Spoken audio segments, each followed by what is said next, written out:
if they bottle the spring water? Pardon me? You know if they can bottle the spring water? Well, I'm going to talk about that in a minute. The aquifer itself, yes sir, that is where bottled spring water comes from.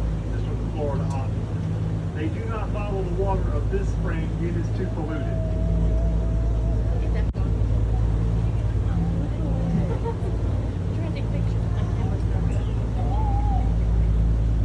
Over on our right, there's a little slate blue bird perching on a log. Oh, beautiful. This is a little blue heron. Now look just beyond it and you'll see an alligator. There's a young gator there on the bank. Oh, yeah. A baby gator. Baby. He's still got the stripes that say he's a baby. His mama is still looking out for him. Where's Mama? Yeah, where's Mama? If he doesn't watch out, he's going to be lunch for one of these big gators.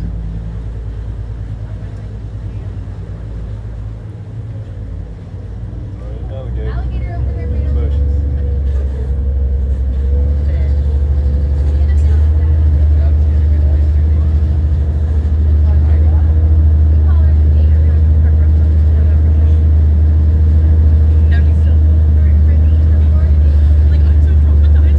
Oh, we're stuck. We gotta get out and push. Yep. Folks, I got to put it in reverse for a second here.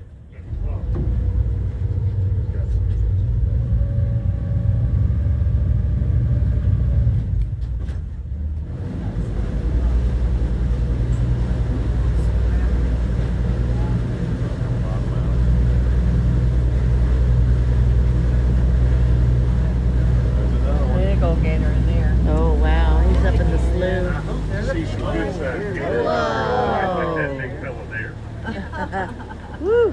Keep your eyes peeled. They're hiding it here.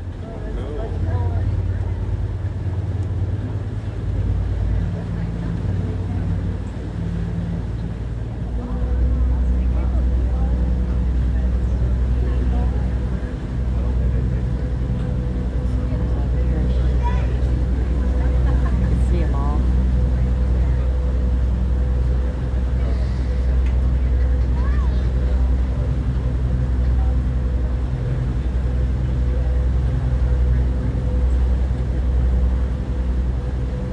Now, I expect to see alligators on the banks as we cruise through here.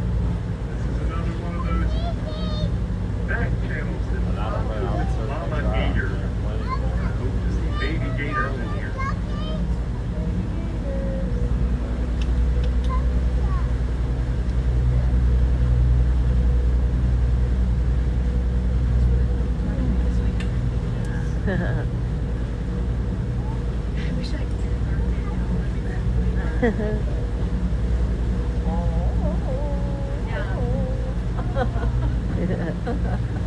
Poor George in the jungle.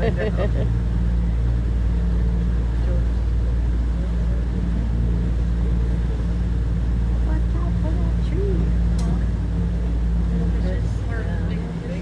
Ooh. Just up ahead of us on the right-hand side, the territory of a mother alligator. Now, earlier today, this mama gator had her babies out where we could see them. And I'm going to cruise up here real slow. There's one of them lying on top of one of the weeds right here. Little baby right there to our right. Where? Okay, Right there. Do you guys see this dry Oh, yeah. log in front of us on the Yeah. right here? Look on top of that dry log. in Oh, front of yeah, us they're on the all right. over there. That's the basement. You guys see any baby gators on this log here to our right? Yeah. You see clustered on top of the Oh, right log here. there. Tiny, tiny baby lizards. Can you see that pile of baby lizards there? Right there in between. They're the only trees, about as the little long as your trees. finger. And they're covered with black and yellow stripes. Can you see 'em? They're just piled think I up got right there 'em. on top of that Right log. there on that log. Yeah, I'm taking a picture, but still. If you don't know what you're looking for, you won't see them. They're well camouflaged. Yeah. But there's literally two piles of little lizards right there on top of that log. Now Wow. those black and yellow stripes are really important. They aren't just camouflage, okay?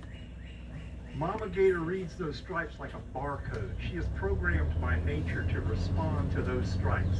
If she sees a baby alligator, she is compelled by nature to defend it. She has to. She has to protect it. Anything with yellow stripes on it, she's going to protect. Wow. Now, as those little babies age, those yellow stripes turn black. Whoa. By the time they're about 3.5 years old, they are entirely black. Mama will no longer recognize them as babies. She won't care for them anymore. Now, this is the part of the tour that's famous because this is the part of the park that was a movie location for many movies. We call this the Jungle Gym. Back in 1942, Universal Motion Pictures came right here to film scenes from Tarzan's Secret Treasure. They built platforms up high in the trees lining either bank of this channel, and they put movie cameras up in those platforms so they could film the star of the movie, Johnny Weissmuller, swinging from tree to tree. Now, directly in front of us, that eerie-looking pool is the lair of the creature from the Black Lagoon. Whoa. Back in 1954, RKO Motion Pictures came here to film what is arguably the most influential science fiction horror movie ever made. The Creature from the Black Lagoon was the very first 3D movie ever shot. It was Wow. filmed right here in this pool we're floating in, and in that overgrown channel to our right. Movie companies and television companies came to Wakulla Springs because in the early days of underwater photography, the primitive cameras they used needed a lot of light. The clear waters here of Wakulla provided that light. Now, time and technology have left us behind.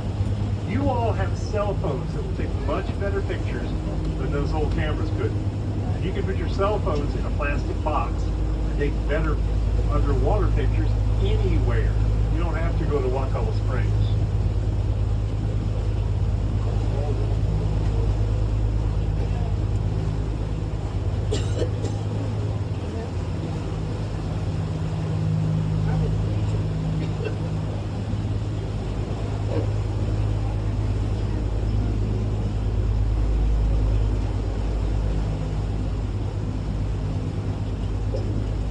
Now, we have amazing wildlife here at Wakulla Springs.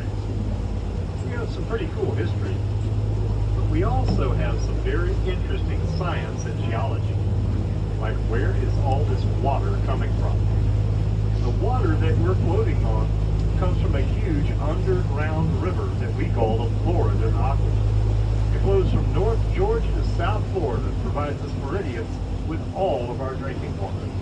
That bottled spring water we love, it comes from the Florida Aquifer. Now, there are more than one spring here in this park. We call this Wakulla Springs plural because there's more than one spring here. But the big spring is called Wakulla Spring, and we're about to go visit it. Now, it provides about 98% of the volume of this river, but there are 3 smaller springs that feed the river.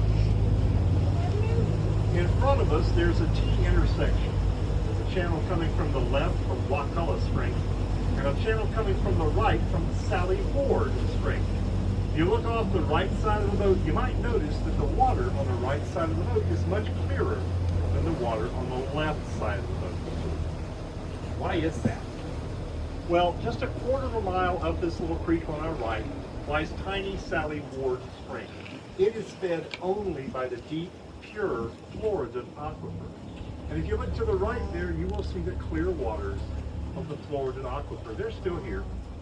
But the water coming in from our left is murky and green.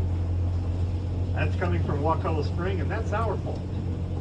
You see, over the last 50 years, there's been a lot of growth and development in this part of Florida, and that means runoff. Runoff from our farms, our communities, and our shopping centers is getting in this spring and staining it green. Now, this is a naturally occurring process. We know how it happens. We know how to fix it. About 12 years ago, the city of Tallahassee began construction of a huge stormwater treatment facility designed to protect Wakulla Springs from Tallahassee's runoff. And I am here to tell you folks that it works. It works really well. Last year, we hit 90 feet of clarity over the spring. Wow. That proves what we're doing is working. We can restore Wakulla Springs. We're going to need some help. We've got to have some more legislation from the state help protect the spring. And we need more infrastructure like that stormwater treatment facility. But we can restore Wakulla Spring. Now, if we can hit 90 feet of clarity, we can run those glass bottom boats again. But that's not why we're trying to save this spring. We're trying to save this spring because this is our drinking water. We can save Wakulla Spring, we can safeguard our drinking water for generations to come. The water is just a little too eutrophic, a little too polluted right now for drinking.